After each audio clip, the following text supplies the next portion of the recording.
Bom, gente, continuando o vídeo, vou cada vez estar mais perto da câmera, não fica com esse cara gigante aqui, porque senão vocês não vão ver, vocês não vão me ouvir de jeito nenhum, porque eu tô falando muito baixo já, aliás, já tô falando alto demais pro horário e porque meu marido tá dormindo, e também porque eu faço meio que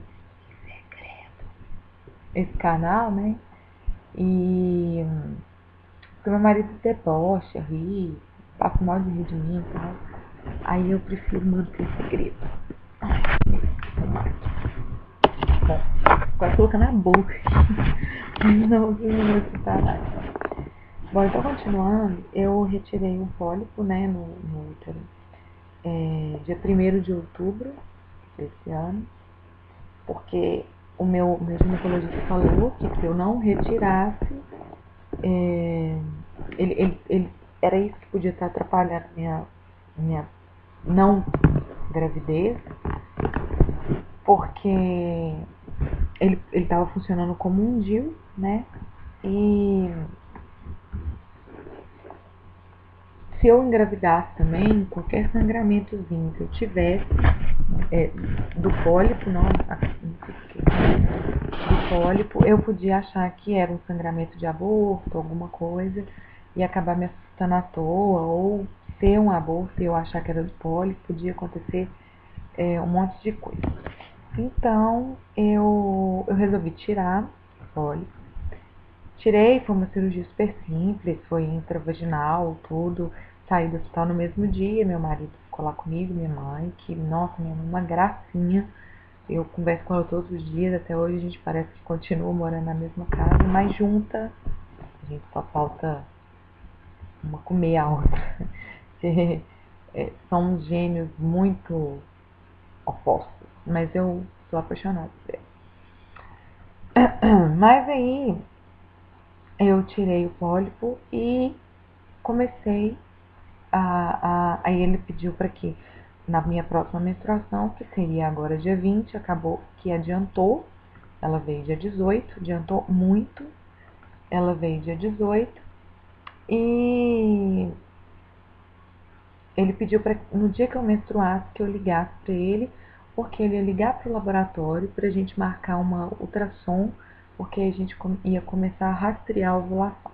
Porque o médico que fez a minha cirurgia, que não foi o mesmo, meu ginecologista, ele disse que meu endométrio estava muito espesso e que podia ser uma possível endometriose ou que eu não estivesse ovulando, enfim, uma série de coisas. E nessas horas eu costumo falar que você ser da área é pior. A Sandra deve saber bem o que eu tô falando. Porque você sabe demais. E engraçado que semestre passado eu tive a matéria Embriologia Humana e assim, eu desesperei mais ainda.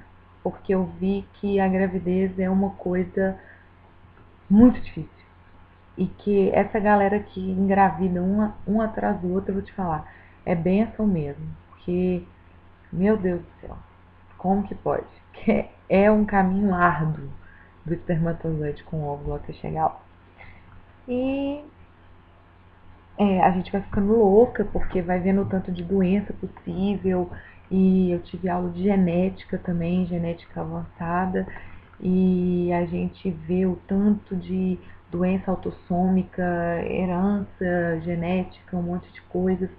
E eu fui aconselhada pela minha professora a fazer através do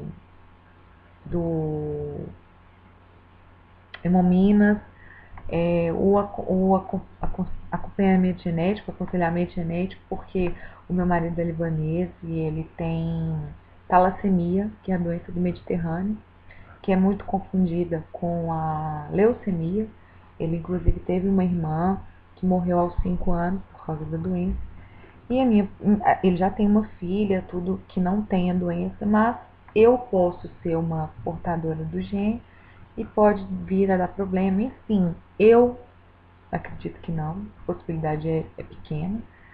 E eu confio muito em Deus e vamos, que com fé, quem anda com fé, a fé não falha, né? Como diz Gilberto Gil. Então, ficou dessa maneira, eu menstruei dia 18 não, minto. Eu menstruei, foi dia 18, foi dia 18. E a minha menstruação foi embora ontem. E ele falou que era pra marcar, né, um ultrassom pra gente rastrear. E amanhã é esse ultrassom que eu vou, tô super ansiosa, tô louca pra ver o que é, pra rastrear, porque se eu não estiver ovulando, eu vou ter que entrar com Clomid, né? Ou um remédio referente a esse, um genérico ou alguma coisa desse nível que eu não entendi muito bem a explicação dele ainda, porque a gente não sentou para conversar sobre. Ele só falou comigo que ia entrar com um indutor de ovulação.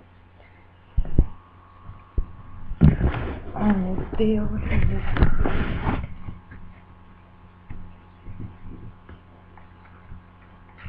só um minuto, gente. Minha bateria tá acabando. Liga.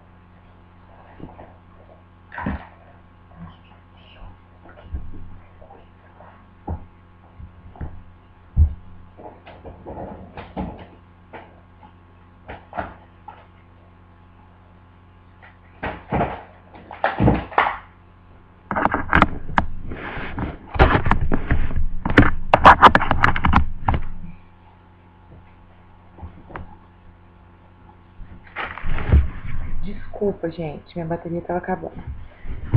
Se eu não fosse ligar, eu ia perder o vídeo. Então, a minha ultrassom é amanhã. E é isso, eu tô super ansiosa, porque por mais que vocês devem estar pensando assim, gente, mas essa menina não tem problema nenhum, ela tá tentando só há 6 meses e tal. Não é bem assim. Por quê? Porque eu nunca tomei remédio na minha vida. Nunca tomei anticoncepcional, porque eu sempre tive muito problema com a balança e eu sempre fui mais cheinha e tal, então eu nunca gostei de remédio, essas coisas. Eu nunca tomava, eu sempre eu prevenia sempre com preservativo ou coito interrompido. Que é, gente, não façam isso, não é legal, não é certo, não é uma coisa que eu indico, mas como eu tinha um parceiro fixo, que mesmo assim não é garantia de nada, mas a gente acaba que faz coisinhas, né? E acabava que eu me prevenia dessa forma. Enfim. Então eu achava muito estranho, porque era para eu ter conseguido engravidar de primeira.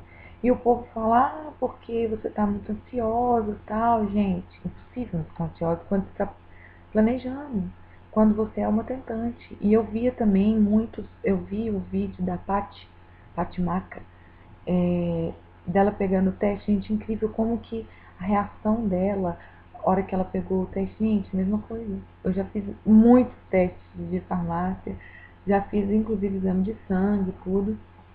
E é horrível. A sensação de frustração é péssima. Então foi isso, essa é a minha história, muito resumida, porque eu tenho muita coisa para contar para vocês, assim, principalmente porque eu já tô no canal acompanhando a vida de vocês há muito tempo. Então, assim, eu vou ver se eu consigo fazer vários videozinhos pequenos, falando um pouquinho de cada coisa, assim, porque eu acho um desperdício não falar também, porque é muita coisa legal, muita experiência legal, assim, que eu gostaria. E eu também tenho muito essa questão espiritual, sabe? Eu sou muito espiritualizada, eu amo estudar religião, estudo religião, assim, até hoje. E eu acho que Deus e a fé da gente realmente remove montanha. Eu não falo que montanha, não. Remove céu, mar, muito mais que montanha. Porque eu acho que a fé é tudo, tudo na vida da gente, tudo. Independente de qual a sua crença, de qual a sua religião, eu principalmente sofro muito preconceito com a minha religião, muita gente não entende, eu sou espírita, umbandista, e assim, com certeza me deu muita força estar nessa religião. Gosto de algumas doutrinas católicas, assisto muito aos vídeos da Ana Paula Valadão, da família Valadão, que eu sou muito fã da família deles, acho muito bacana a união deles e tal. E tenho uma interação boa com todas as religiões, apesar de ter uma religião tanto quanto polêmica. Mas nem por isso sou diferente nem pior do que ninguém. Falo com muito orgulho, não tenho vergonha, e a minha religião tem me ajudado bastante. Então eu acho que é isso. sucinta, muito sucintamente. Eu tô contando pra vocês um pouquinho da minha história. Vou responder as sagas que algumas pessoas me enviaram. E é isso. Eu sou mais da madrugada, então muitos dos meus vídeos vocês vão ver postados de madrugada, porque eu sempre trabalhei à noite, dou plantão à noite na clínica, então assim, às vezes eu tô acordadona, 2, 3 horas da manhã, essa noite mesmo eu fui dormir 5 horas da manhã, que é horário de verão, pior ainda, né, que em Minas. A gente tem uma hora a menos, eu detesto o horário de verão, que deixa isso bem claro, mas não tô conseguindo colocar meu sono em dia. Então eu fico aqui de madrugada, que é o horário que eu tenho também longe do meu marido para poder fazer os vídeos. Bom, para o vídeo não ficar muito grande, vou encerrar mais esse vídeo e vou responder alguns outros vídeos. Vou fazendo alguns outros vídeos pequenininhos que eu acho que vale a pena mesmo, tá? Bom, beijão pra vocês, boa noite, bom dia, boa tarde, independente do horário que vocês estão vendo. Espero que vocês tenham gostado e espero que a gente se interaja mais, que nós nos interagimos, que a gente se interaja mais. Um beijo pra vocês, até mais.